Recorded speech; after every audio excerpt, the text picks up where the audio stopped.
Salut à tous, c'est Vino, nouvelle vidéo pour le CPRM Academy Online, deuxième vidéo de cette saison 2013, avec au programme aujourd'hui le cash game à 40 blindes de profondeur. Donc la dernière fois, il y a 3 semaines, on avait vu donc les sit and go. Donc les sit and go avaient plusieurs intérêts stratégiques pour commencer votre formation. Tout d'abord, c'est un format de jeu très simple qui permet de monter une bankroll assez rapidement, comme on l'a vu. Ça vous permet d'acquérir les notions principales, donc le jeu pré-flop, sans avoir à jouer post-flop puisque c'est essentiellement du tapis ou passe. Aussi d'avoir des bonnes notions par rapport à la position, on s'est rendu compte à quel point la position était importante.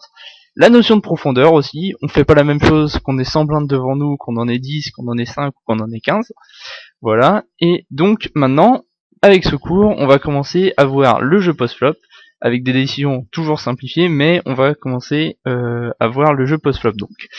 Alors pourquoi donc utiliser la stratégie 40 blindes deep? Tout d'abord, point de vue bankroll management, c'est une bonne idée, puisque si on cave avec 40 blindes, on a besoin de moins de bankroll que si on cavait à 100 blindes, puisque le nombre de caves restant identique. Si on cave à 40 blindes, il va nous falloir donc 2 fois et demi moins de bankroll que à 100 caves. L'apprentissage du jeu post-flop, donc comme je vous le disais, des décisions simplifiées, parce que quand on a beaucoup de profondeur, on va souvent jouer 3 streets, donc le flop, le turn et la river, alors que là, vous allez voir, les décisions sont vachement simplifiées du fait qu'on est 40 blindes. Si on surrelance pré-flop, on se retrouve quasiment à tapis déjà au flop, donc les décisions vont être quand même beaucoup plus simples. Et évidemment, ça nous permet donc de continuer la formation du jeune joueur. Donc je vous rappelle toujours le principe de ces vidéos. On part d'un joueur qui part de 10 € de bankroll et on tente de lui faire monter sa bankroll le plus haut possible. Donc les bases post-flop, c'est important, hein. Le poker ça se joue surtout post-flop, hein, le Texas Hold'em. Donc voilà, il faut bien apprendre les bases à un moment et c'est ce qu'on va voir aujourd'hui. Donc comment ça marche? Pourquoi 40 blindes deep? C'est plus simple. Tout simplement en fait, on n'a pas beaucoup de profondeur. Donc au poker, si vous voulez, quand on a de la profondeur, le fait d'avoir une moins bonne main va pouvoir être compensé par cette notion de profondeur. Je veux dire, si vous avez 3 big blinds à mettre avant le flop, si vous avez 6 big blinds de tapis, vous allez de toute façon faire une erreur en payant avec une main qui a 20% d'équité. A l'inverse, si vous avez 300 blindes de profondeur, la petite erreur que vous allez faire pré-flop, vous allez pouvoir la compenser post-flop en récupérant peut-être le tapis de votre adversaire, donc les 300 blindes, et du coup la petite erreur de 1 ou 2 blindes va être compensée par le fait que vous allez faire une énorme erreur à votre adversaire en prenant 200 blindes, donc ça sera compensé. Donc là, le principe c'est qu'on va, avec 40 blindes de profondeur, c'est qu'on va jouer très très serré. Donc on va avoir des mains qui vont être devant celles de nos adversaires très très souvent. Et du coup, vu qu'on n'a pas beaucoup de profondeur, nos adversaires ne pourront pas compenser ce désavantage qu'on leur met pré-flop en jouant mieux que nous post-flop, puisque de toute façon ils n'auront pas assez de profondeur pour compenser leurs erreurs. Donc du coup, on profite de ces joueurs larges, et s'ils ont envie de trop nous payer avec des mains pas suffisamment fortes, on va les exploiter et prendre de l'argent sur leur tapis. Donc on cave à 40 blindes, donc par exemple en NL2 comme je vous ai montré, ça veut dire 80 centimes, que 40 fois la petite blinde, la grosse blinde, excusez-moi, à 2 centimes, donc 80 centimes. On recave à chaque fois qu'on passe en dessous des 30 blindes, donc par exemple dès qu'on repasse en dessous de 3 € en NL10, vu que la blinde est à 10 centimes, 30 fois 10 centimes, 3 €, on recave en dessous de 3 € et on quitte la table surtout au-dessus de 50 blindes. Pourquoi on recave en dessous de 30 blindes et on quitte la table au-dessus de 50 blindes? La raison elle est très simple, c'est qu'en dessous de 30 blindes, on passe dans une autre stratégie, donc une stratégie de short stack pure. Là on est dans une stratégie de stack moyen, on va dire. On passe dans une stratégie de short stack pure et la stratégie va être encore un peu différente. Là on joue quasiment plus post-flop, on essaye de profiter du fait qu'il y ait 5 ou 6 limpers pour partir à tapis directement avec 20 blindes. Et du coup c'est plus tout à fait la même stratégie que celle que je vais vous présenter.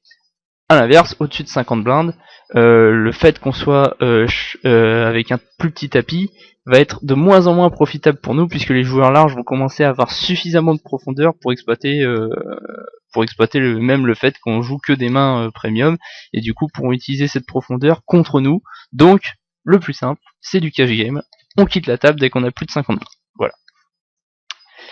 Donc on va voir le tableau des relances. Donc comme vous pouvez voir sur le tableau, j'ai mis une table à 9 joueurs, puisqu'il y a UTG, UTG plus 1, plus 2, plus 3, hijack, cut-off, bouton, petite blinde et grosse blinde. Ça fait des tables à 9 joueurs, tout simplement puisque c'est les tables full ring de PokerStar. Et je vais vous conseiller d'ailleurs de jouer uniquement sur cette table full ring, donc on appelle donc des tables de 9 joueurs, pour la pure et simple raison que, comme on l'a dit, on va jouer donc très serré.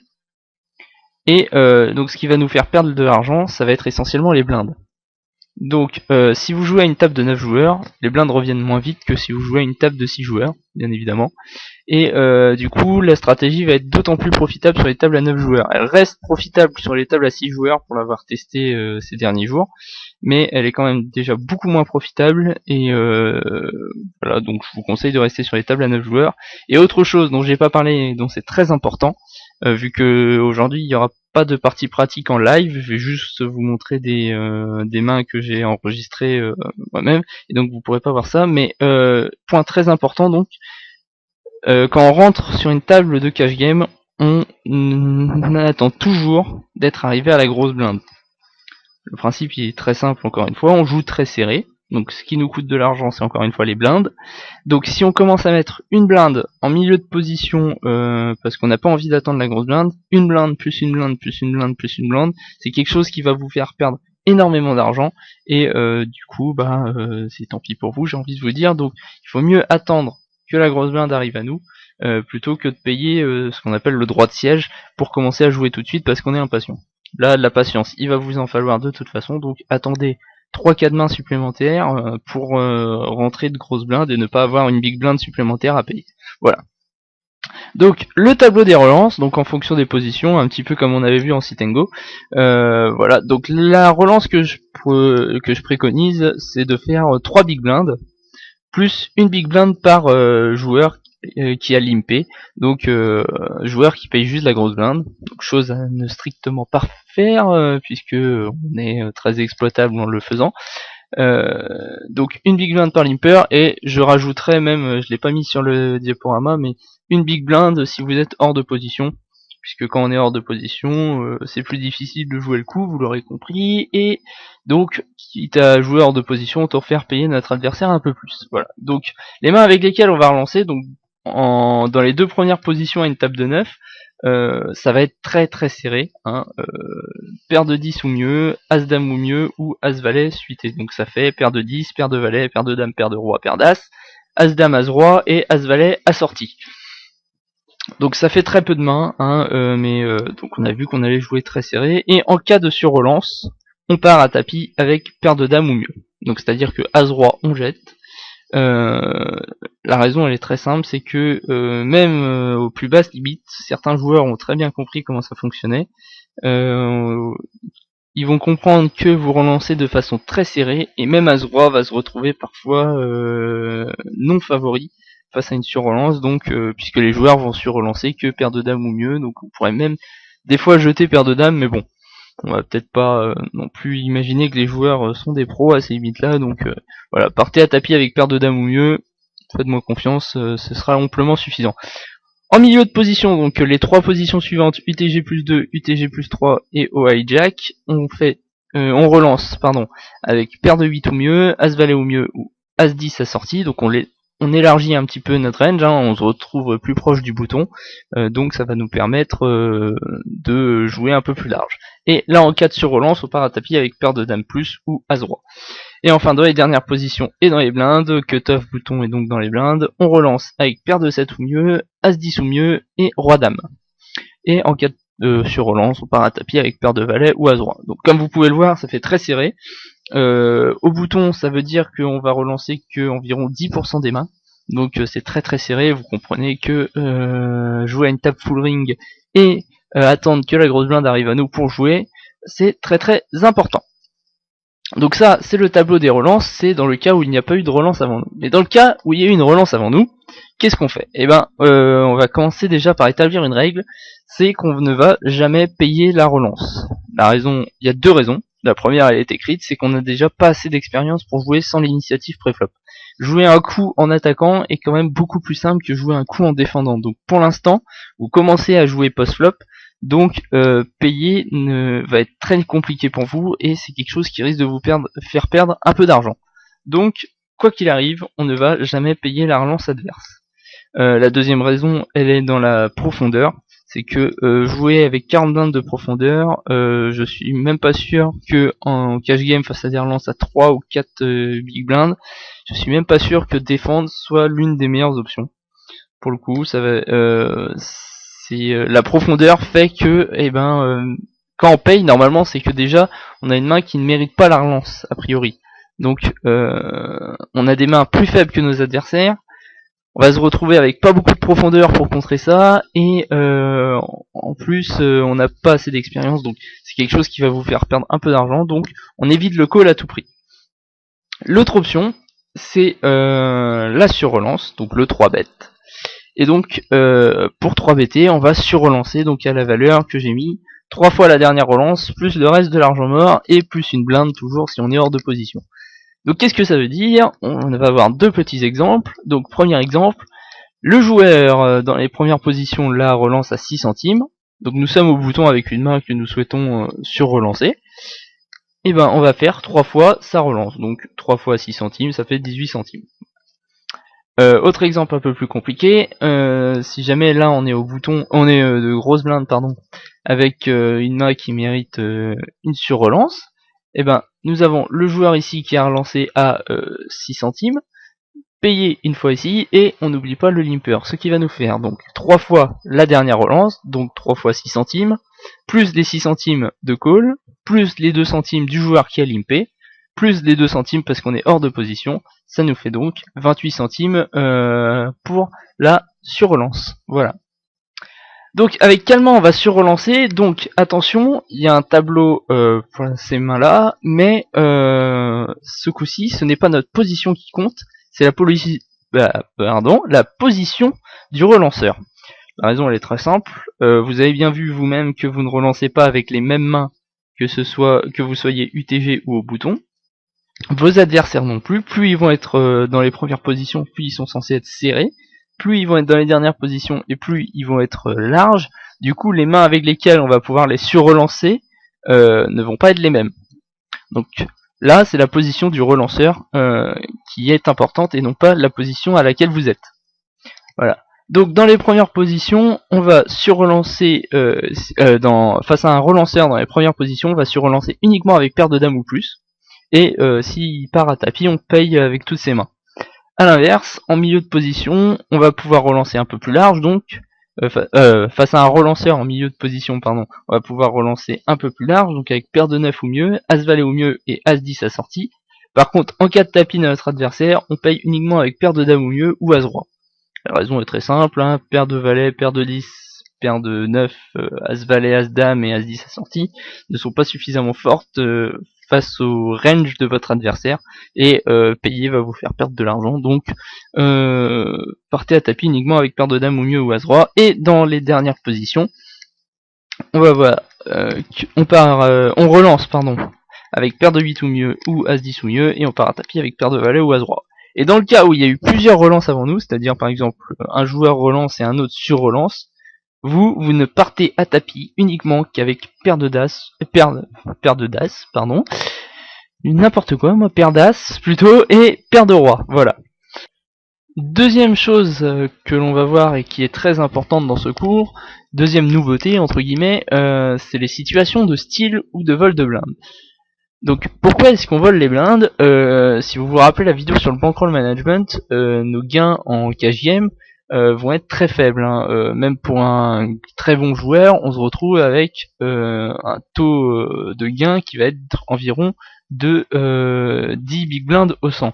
Donc on va se rendre compte que prendre les blindes pré-flop, ce qui représente donc une blinde et demie en tout, puisqu'il y a la petite blinde et la grosse blinde, voler les blindes peut être très intéressant pour améliorer notre taux de gain, ou le win rate, pour ceux qui se rappellent donc de la première vidéo sur le bankroll management. Donc le vol de blinde va intervenir quand tout le monde passe avant le cutoff. On se retrouve, par exemple vous êtes au cutoff, on se retrouve avec seulement 3 joueurs derrière nous et les blindes à ramasser. Donc ça peut être très intéressant de relancer avec un éventail beaucoup plus large pour essayer de voler ces blindes. Pareil au bouton et encore pire, de petites blindes. Donc qu'est-ce qui va se passer? Les joueurs dans ces cas-là, si tout le monde a passé avant eux, vont élargir leur range pour tenter de voler les blindes. Bien évidemment, les blindes ne sont pas stupides, comprennent ça, et donc vont réagir pour contrer ce vol. C'est ce qu'on appelle le resteal. Donc c'est une surrelance pour tenter de contrer le vol de blindes. Donc il va bien évidemment avoir une nouvelle dynamique et des ajustements à faire. Donc les ajustements qu'on va faire nous, c'est donc les mains de style, donc les mains à relancer en cas de possibilité de vol de blindes. Au cutoff, on va relancer paire de 5 ou mieux, As-10 ou mieux, Roi-Dame, Roi-Valet assorti et Dame-Valet assorti. Pareil de petites blindes, à l'exception que bien évidemment de petites blindes on sera hors de position, donc on n'oublie pas de rajouter une blinde supplémentaire dans notre relance.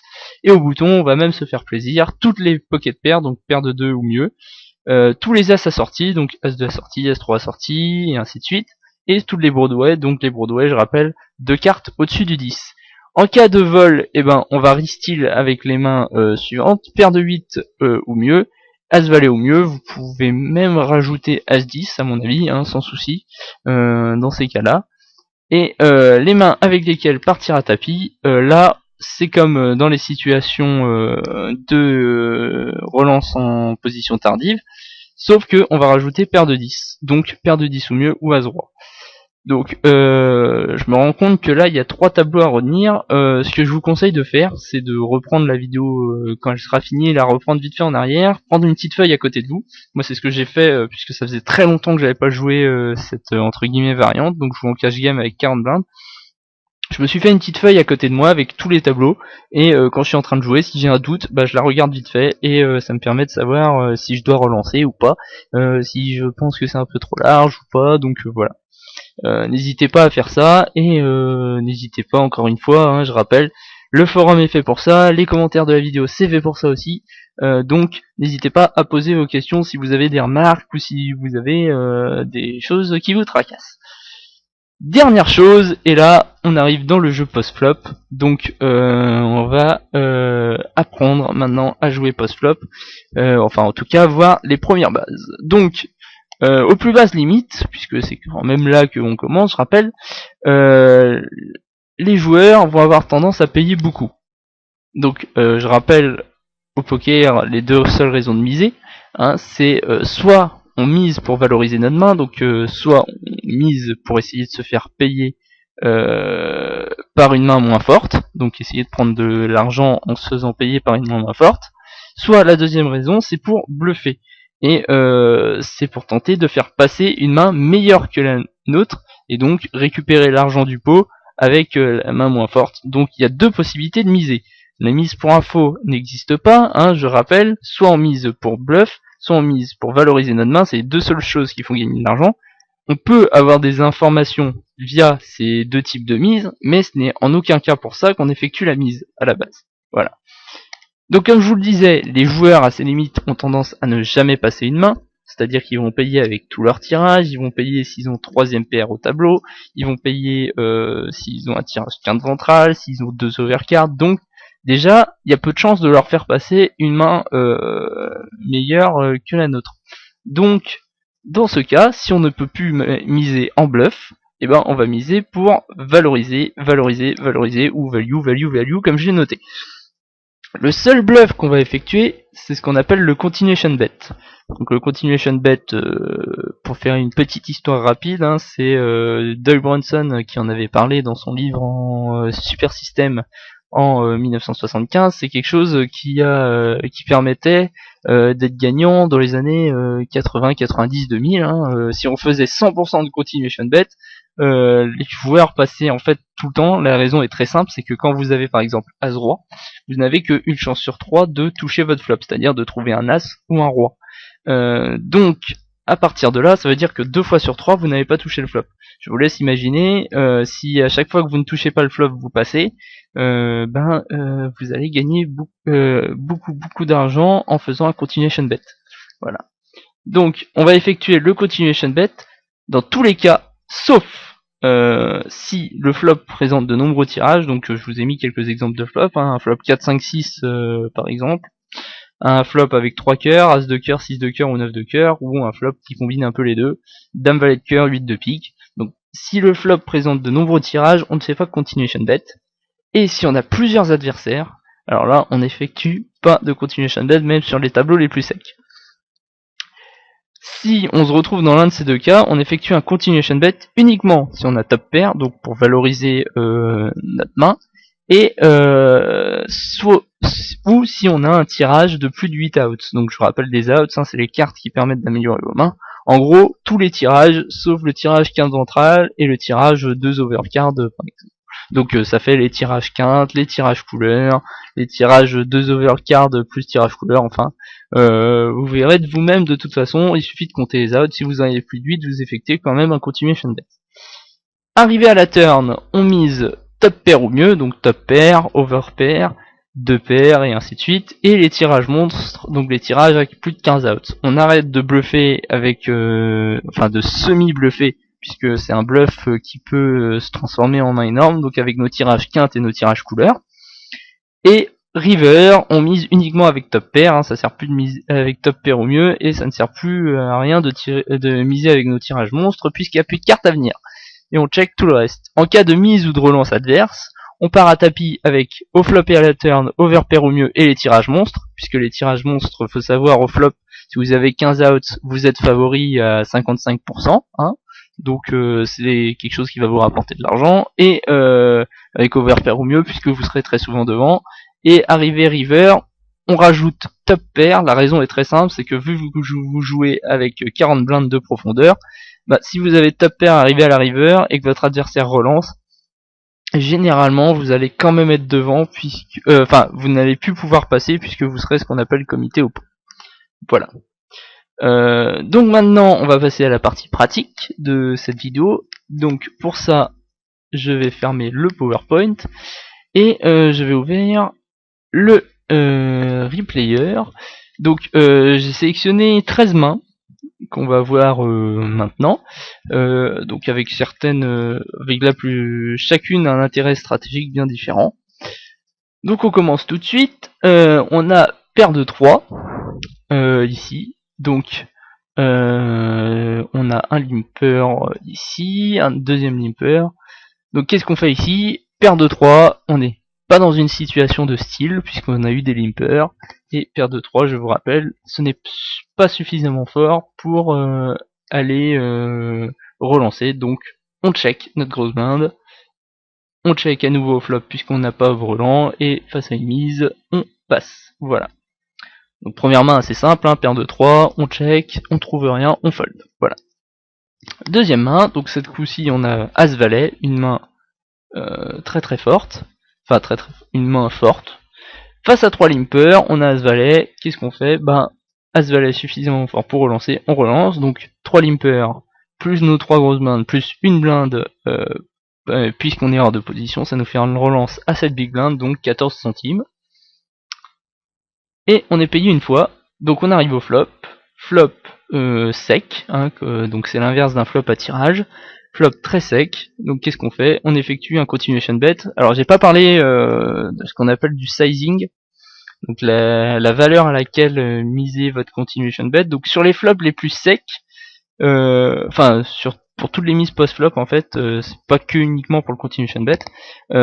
Sur les flops les plus secs, je vais vous conseiller de faire à peu près moitié du pot. Et plus le tableau va présenter des tirages, plus vous devez vous rapprocher de 3 quarts du pot. Donc, par exemple là, on n'aurait pas misé si on avait eu 3, 4, 5 tout à cœur, mais si on avait eu par exemple 6, enfin as valet de cœur, donc on veut rentabiliser notre couleur sur 3, 4, 5 de cœur, une mise idéale c'est de faire à peu près 3 quarts du pot. La raison elle est très simple, c'est que admettons que vous avez dans le même cas paire d'as, et ben vous cherchez à faire payer le tirage à votre adversaire. Donc plus il va y avoir de tirage, plus il faut miser cher pour que notre adversaire n'ait pas la cote pour payer ses tirages. Voilà. Donc ici board très sec, moitié du pot à peu près, donc 17 centimes, et notre adversaire passe, donc on prend le pot. Voilà. Nouvelle main. Donc ici on se retrouve avec as-dame. Donc personne n'a relancé, on est en milieu de position puisque la table est pleine, les deux premiers joueurs sont ici, on se retrouve donc en milieu de position, As-Dame, on effectue une relance, 3 fois la blinde, on est payé une fois, tous les autres joueurs passent, on se retrouve encore une fois sur un board très sec, donc qu'est-ce qu'on fait? Continuation bet, encore une fois, même si on n'a pas touché le flop, à environ la moitié du pot, donc 7 centimes, notre adversaire paye.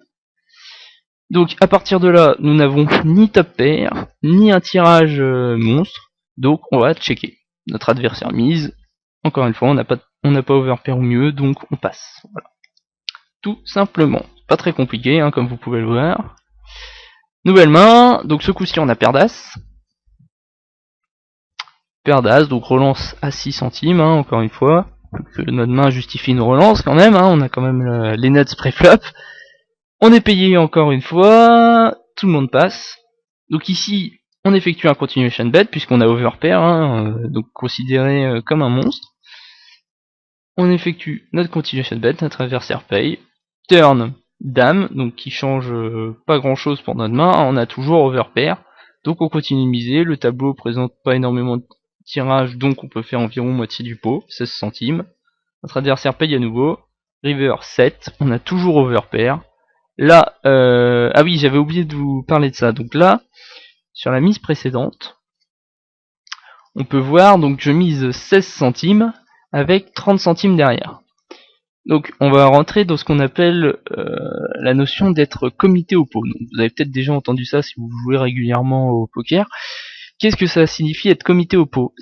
Eh ben, dans ce cas, si notre adversaire relance, on a une main, donc admettons, notre adversaire relance, on a déjà mis un tiers de notre tapis, et en fait, si notre adversaire nous dit tapis, eh ben on va souvent se retrouver avec une main trop forte pour passer, même si notre adversaire ne fait très peu tapis en bluff. Comment vous expliquer ça? Admettons que là, notre adversaire est dame 10. Il va faire tapis. Même si on sait qu'il a dame... Enfin, pas si on sait exactement qu'il a dame 10, mais il va y avoir tellement d'argent au milieu que on va être quasiment obligé de rajouter nos 30 centimes, puisque dans ce cas, il suffirait que notre adversaire bluffe, donc je vais faire un petit calcul rapide, il suffirait que notre adversaire ne bluffe qu'une fois sur 5 ou une fois sur 6 à peu près, pour que on ne puisse plus passer, puisque s'il bluffe une fois sur 5 ou une fois sur 6, à peu près, on est devant une fois sur 5 ou une fois sur 6, et du coup on est obligé de payer pour ne pas perdre d'argent. C'est une notion assez vague à expliquer comme ça. Je pourrais, si jamais elle est vraiment trop vague, n'hésitez pas à me demander sur le forum, à poser à l'écrit, ce sera probablement plus simple. La seule règle que je vais vous dire, c'est qu'à partir du moment où vous avez mis plus d'un tiers de votre tapis sur une mise, dites-vous bien que, sauf si vous êtes en bluff complet, par exemple un continuation bet au flop où vous êtes en bluff total, et ben, sauf si vous êtes en bluff complet, il va falloir payer le tapis adverse si jamais on nous le demande, ou partir à tapis sur la mise suivante au besoin. Voilà. Retenez juste cette règle. Donc voilà, c'était un petit aparté. Mais dès que vous mettez plus d'un tiers de votre tapis sur une relance, dites-vous bien que vous êtes comité au pot et qu'il va falloir payer le tapis si jamais on vous le demande. Voilà. On verra un autre exemple tout à l'heure. Je crois que j'ai sélectionné une main où la notion d'être commit est encore présente. Donc là, paire d'as, on revient à la main. On a toujours overpair, donc arrivé river. De toute façon, on était comité, mais on met le tapis et notre adversaire passe. Donc on prend le pot. Voilà. Main suivante, c'est celle-là. Donc on a ici paire de valets. Donc on relance à 8 centimes puisqu'il y a eu un limper. On est payé une fois, deux fois, trois fois. Et on arrive sur ce board. Donc là, 3 adversaires. Donc même si le board est très sec, interdiction de faire un continuation bet en bluff. Voilà. Par contre, nous avons overpair, encore une fois. Donc ici, on va effectuer une mise de continuation pour valoriser notre main. Et nos 4 adversaires passent, donc on prend le pot, on est très content. Main suivante. As-Valet, encore une fois. Donc vous pouvez le voir, on joue très très serré. Un adversaire limp, donc on va relancer à 8 centimes. On est payé une seule fois. Là, le tableau vient 8, 7, 4 avec un tirage couleur. Donc notre adversaire check, la question, on n'a pas touché, c'est de savoir si on peut faire un continuation bet en bluff. C'est probablement l'un des cas les plus compliqués ici, puisqu'on est juste à la limite, je pense, entre un tableau qui présente beaucoup de tirages ou qui ne présente pas beaucoup de tirages. Donc on est juste à la limite. Donc dans ces cas-là, vous allez au fur et à mesure développer un certain instinct qui vous permettra de savoir s'il faut faire un continuation bet ou pas. Vous pouvez aussi vous aider de savoir ce que vous avez vu du joueur, est-ce qu'il a tendance à payer beaucoup ou pas, si vous êtes en train de jouer qu'une table par exemple. Vous pouvez, ou si vous utilisez ce qu'on appelle un tracker, ça fera l'objet d'une prochaine vidéo, vous inquiétez pas si vous savez pas ce que c'est. Vous allez utiliser ce que vous savez du joueur et aussi de ce que vous avez dans votre main. Par exemple sur ce board, on a l'as de carreau. Donc déjà avoir l'as de carreau, ça retire le fait qu'il ait par exemple as-10 de carreau pour un tirage couleur, qu'il puisse avoir un as assorti à carreau, as-8 de carreau par exemple. Donc déjà ça va retirer la possibilité qu'il y ait tirage couleur. Donc ça peut nous encourager à faire un continuation bet puisqu'il va pas souvent payer pour son tirage. Aussi plus les cartes vont être hautes, un tableau avec roi dame 9 avec un tirage couleur n'est pas le même que ce tableau ici, puisque les joueurs ont plus tendance à jouer des cartes fortes, des rois, des dames, des valets, des 10, des as, que des 8, des 7, des 5, des 6, des 4. Donc plus le tableau va être bas, plus ça peut vous encourager à faire un continuation bet. Donc dans ces situations un peu closes comme ça, utilisez un peu votre jugement et essayez de trouver des raisons qui vont vous pousser à faire un continuation bet ou pas.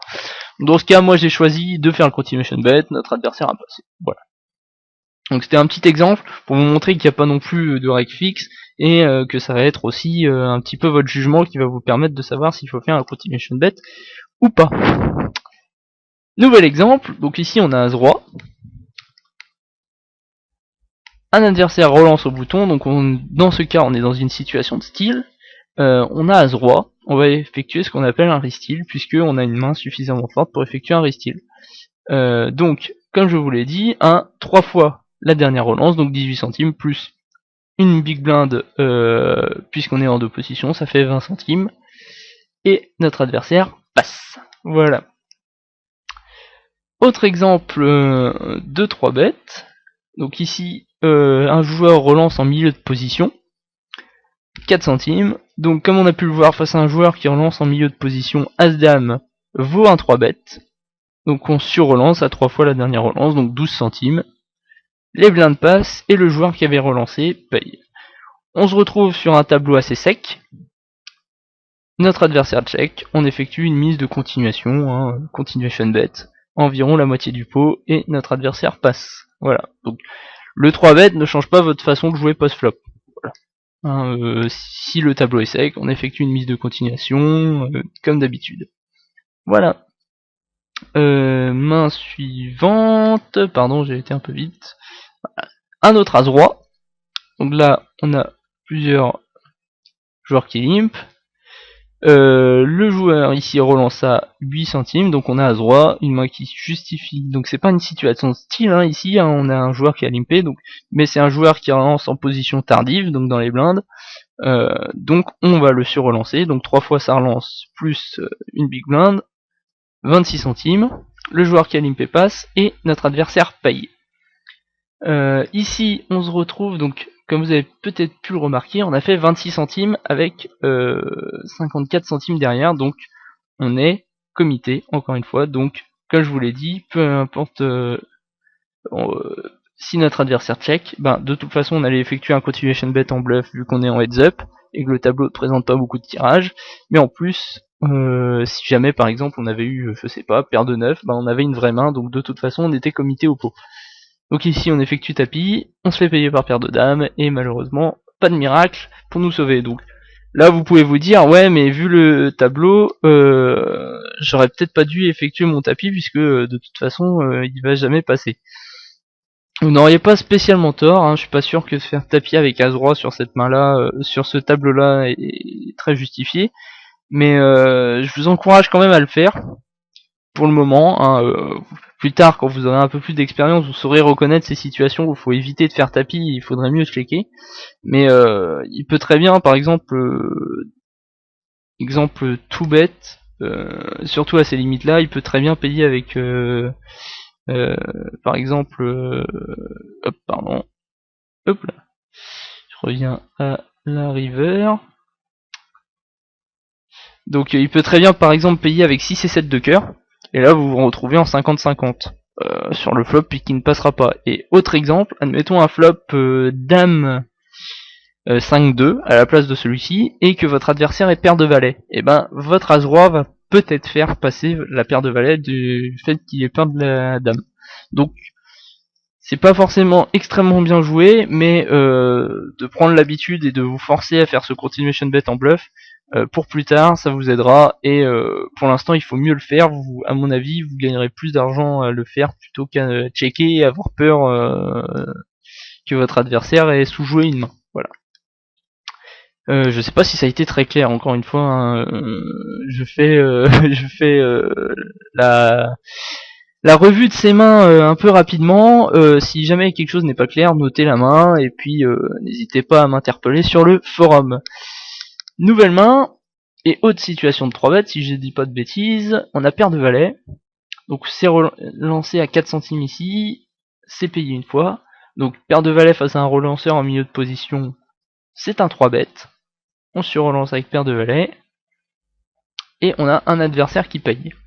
Ici on se retrouve sur un tableau avec As de cœur, 8 de cœur, 2 de pique, donc on est contre un seul adversaire, on effectue un continuation bet en bluff, donc encore une fois on a mis plus d'un tiers de notre tapis au milieu, donc on est ce qu'on appelle commit, mais notre adversaire relance sa tapis et on a ce qu'on appelle pour le coup un bluff. Donc là-dessus, vous n'êtes pas committé puisque vous n'avez pas de vraie main entre guillemets, c'est-à-dire que là-dessus, à moins que votre adversaire fasse ça avec 2 cœurs, ce qui est quand même très peu probable à ses limites, vous n'avez pas la cote pour payer. Généralement, il va avoir un as. Contre un as, vous avez 10% de chance.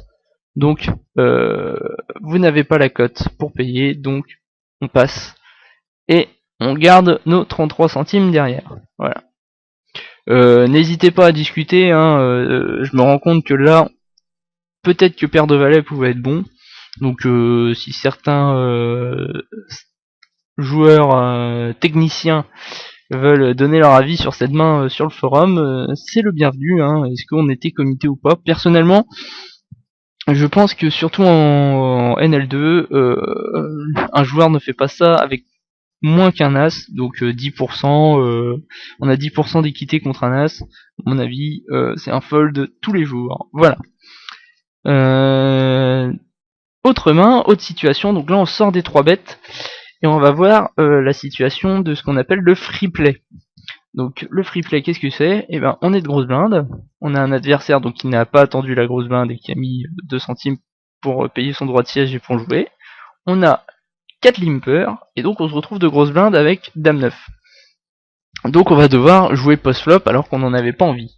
Maintenant c'est gratuit donc on va pas se gêner. Dans ces situations, je vous conseille de miser au flop dans les cas où vous trouvez soit un monstre, donc overpair ou mieux, mais overpair ça arrivera jamais, donc 2 paires, attention, hein, 2 paires avec une dame et un 9, hein, pas dans ce cas, pas 2 paires genre une dame et une paire de 2 au milieu, hein, c'est 2 paires bien distinctes, et ou mieux, hein, brelan de dame, brelan de 9, une quinte floppée, couleur floppée, ou alors dans les cas où vous avez des tirages monstres, et dans ce cas, c'est ce qu'on va avoir, puisque on joue les quintes avec les 4 valets, plus les couleurs avec les trèfles restants, donc ce qui nous fait un tirage à pardon, on a 13 out. Donc c'est un tirage monstre, on en profite, on mise, et on est payé une fois, turn est magique, donc on a une couleur, on continue de miser, on est payé, et river, et ben on a 60 centimes au pot, donc on va faire 40 centimes, et on est payé, donc on a pris 1€, enfin on prend un pot à 1,40€, et notre adversaire avait limpé paire de 5 qui avait fait brelan. Donc s'il nous avait relancé au flop, il aurait carrément mieux joué le coup, puisque on serait probablement parti à tapis, vu qu'on avait un tirage monstre, et ben il aurait été favori à 70%, donc ça aurait été beaucoup mieux joué. Et là il s'est retrouvé dans une situation où en limpant, déjà il nous a permis de voir un flop gratuitement, et en plus en ne relançant pas au flop, bah, il nous a permis de contrôler le coup et de pouvoir aller voir la couleur au prix qu'on voulait, donc merci à lui, et voilà, très très mal joué. Autre cas, avant-dernier cas de cette vidéo, on a Roi Dame assorti. Donc on est dans les dernières positions, cela justifie donc une relance, donc à 8 centimes, on est payé 2 fois. Et là dans ce cas, on ne va pas pouvoir effectuer notre continuation bet puisque notre adversaire fait ce qu'on appelle un donk bet. Donc qu'est-ce qu'un donk bet? C'est-à-dire que normalement le relanceur initial va continuer à faire une mise de continuation, hein, dans la plupart des cas c'est ce qui va se passer, donc normalement notre adversaire est censé checker, et là c'est pas ce qu'il fait, il mise avant nous, donc il effectue ce qu'on appelle un donk bet. Donc généralement qu'est-ce que représente le donk bet? Très très souvent il s'agit d'une mise pour info, donc quelque chose qui n'est pas bien. Donc par exemple dans ce cas il pourrait avoir un 10 et miser pour savoir si on a, enfin un 5 par exemple ou un 2, et miser pour savoir entre guillemets ce qu'on a. Donc pourquoi c'est très mauvais de miser pour info? Puisqu'il se dit dans sa tête, si jamais il a le 10, le joueur en face va me relancer, et donc je vais pouvoir passer tranquillement mon 2 ou mon 5. Ce qui signifie que donc on peut très bien le relancer en bluff très facilement, et là en l'occurrence ce sera même pas un bluff, ce sera juste pour valoriser, puisque on a tirage couleur plus 2 overcards, donc 15 out. Comment réagir à ces donc bêtes? Donc on va faire déjà les cas les plus basiques, hein. Si vous avez absolument rien, par exemple admettons qu'on ait as valet de cœur sur ce board, la solution la plus simple, on passe, hein. Si on a même paire de 4, enfin on n'a jamais paire de 4 dans ce spot, mais paire de 6 ou paire de 7, on a moins que top pair, on passe. Ça va être la situation la plus simple. Autre situation très simple, si on a un tirage monstre ou une main type overpair ou mieux, on va pouvoir partir à tapis très facilement vu la profondeur. Enfin en tout cas au moins relancer notre adversaire. Dans ce cas, relance de toute façon ce sera un tapis.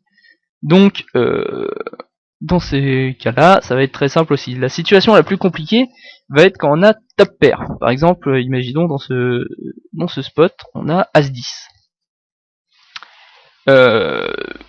Là, il va falloir réfléchir un petit peu. Ça va dépendre souvent de la texture du flop et de ce qu'on peut en différencier. Plus le tableau va donc comme je vous ai dit, c'est souvent une mise pour info.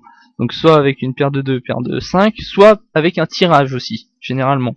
Ou aussi plus rarement avec une main type 10 et 5 pour 2 paires ou mieux, brelan de 10, brelan de 5. Et ça c'est quand même beaucoup plus rare. Donc généralement la range de votre adversaire, ça va être un tirage, une paire faible ou un monstre. Là, dans ce tableau, il y a un tirage à pique et des paires relativement faibles. Donc soit il a brelan de 5, soit il a brelan de 2, soit il a une main type 10 et 4 par exemple. Je sais pas pourquoi est-ce qu'il aurait joué ça, mais une main type top pair kicker très faible. Donc si vous avez As-10, vous allez généralement être plutôt bien, puisqu'il va très souvent avoir un tirage, je pense. Donc en fait, la règle que je vais vous proposer, ça va être plus le tableau présente de tirage, et plus vous allez devoir, avec top pair, vous relancer votre adversaire pour le mettre à tapis, puisque histoire de lui faire payer son tirage. Moins le tableau va présenter un tirage, je vais prendre un exemple, As-7-2. Si vous relancez, mettez-vous à la place de votre adversaire, si jamais vous le relancez, il va très souvent penser que vous avez l'As. Donc pour partir à tapis, As-7-2 sans tirage, ça veut dire que généralement il aura soit brelan de 7, soit brelan de 2, donc ne lui faites pas ce plaisir et passez votre top pair dès qu'il fait son donk bet. Voilà. Voilà, c'est à peu près tout. C'est quelque chose aussi que vous allez développer encore une fois en jouant énormément. Vous allez vous rendre compte vous-même de certains cas. Avec un petit peu d'expérience, vous allez développer un certain instinct. Donc c'est quelque chose que je peux pas vous donner une règle toute faite. Ça va être quelque chose que vous allez devoir improviser un petit peu sur le terrain, parce que les donc bêtes, c'est quelque chose que moi-même contre lesquels j'ai un peu de mal. Et c'est un peu à l'instinct que ça marche là-dessus. Par rapport à la texture du board, ce que vous avez du joueur, encore une fois, c'est toujours à peu près la même chose. Hein. Donc voilà, c'est un des cas les plus compliqués. Je vous ai donné 2-3 clés pour essayer de vous dépatouiller face à ça. Et on va voir la fin de ce coup. Donc là, on a roi dame. Donc je pars à tapis. Notre adversaire passe et on va se faire payer par 7 et 2, une main magnifique, et heureusement on fait quinte. Donc contre 7 et 2, hein, on était favori à 55%, donc de toute façon c'est bien joué, même si on perd le coup, hein, c'était pas grave. Voilà. Et enfin, dernière main, une petite main amusante avec un intérêt stratégique très limité, et qui va vous expliquer pourquoi on peut gagner beaucoup d'argent avec cette stratégie. On a 2 as, notre adversaire fait une mini relance UTG, paye une fois, donc c'est même mine 3 bêtes à 6 centimes. Donc on se relance, hein, 3 fois 6 centimes, 18 centimes, plus les 8 centimes ici, plus une big blind, parce qu'on est hors de position, on se retrouve à 28 centimes. Notre adversaire effectue une mini relance à 50 centimes, on part à tapis, notre adversaire paye, et là il nous montre roi 9, donc vous êtes favori à 84%, et il n'y a pas de miracle. Donc autant vous dire que face à des joueurs pareils, c'est une stratégie qui va vous faire gagner beaucoup d'argent. Donc j'espère vous voir aux tables l'effectuer le plus rapidement possible. Si jamais vous avez des questions, n'hésitez pas, le forum, les commentaires de la vidéo, ou m'envoyer un MP sur le site du club, ou me contacter comme vous pouvez. Enfin voilà, j'espère que cette vidéo vous a plu, j'espère que vous avez gagné beaucoup d'argent avec, et on se retrouve dans 2 semaines pour une vidéo sur le cash game, mais cette fois-ci on sera sans blind deep. Voilà, salut à tous.